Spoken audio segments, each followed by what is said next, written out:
இயேசுவின் நாமத்தினாலே இந்த மாலை நேரத்திலே உங்களை அன்போடு விட வாழ்த்துகிறேன். வேதத்தின் வெளிச்சம் என்ற வார்த்தையின் அடிப்படையிலே நீங்கள் அழைக்கப்பட்ட அழைப்பை பாருங்கள் என்ற வசனத்தை நாம் தியானித்துக் கொண்டிருக்கிறோம்.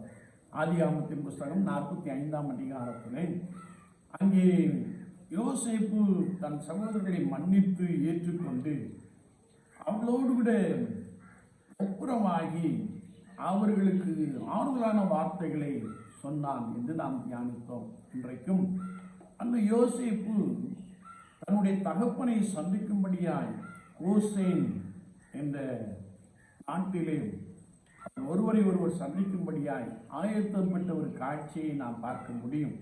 தன்னுடைய சகோதரர்கள் பஞ்சத்தில் வந்திருந்த பொழுது, நீங்களும் உங்கள் தகப்பனும் இங்கே வியாபாரம் பண்ணலாம், இங்கே தங்கி இருக்கலாம், இங்கே உங்களுக்கு காணியாட்சிகள் உண்டு என்று அவர்களுக்கு வெகுமதிகளை கொடுப்பதையும், அதோடு விட தன்னுடைய தகப்பனை காண்பதிலே மிகுந்த ஆவல் உள்ளவனாக காணப்பட்டான் என்பதை குறித்து வசனத்திலே நாம் தெளிவாய் வாசிக்கிறோம்.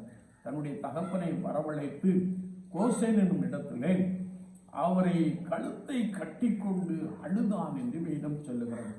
என்னை கேட்டுக்கொண்டு இருக்கிற என் அன்பு பிள்ளைகளே, உங்களுடைய வாழ்க்கையிலே தகப்பன் மீது நீங்கள் காட்ட வேண்டிய அன்பு உண்டு.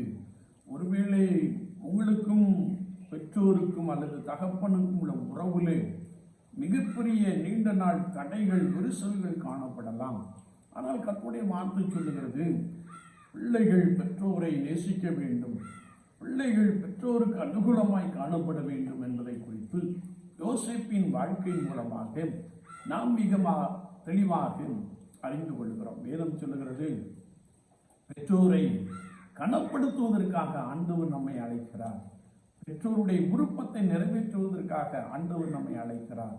எனவே விசுவாச வாழ்க்கையிலே பெற்றோரை நாம் கனப்படுத்துவோம். அதற்கு வேண்டிய எல்லா உதவிகளையும் நன்மைகளையும் செய்வோம். கர்த்தர் உங்களையும் உங்கள் சந்ததிகளையும் பலமாய் ஆசீர்வதிப்பாராக. ஆமீன், ஆமீன்.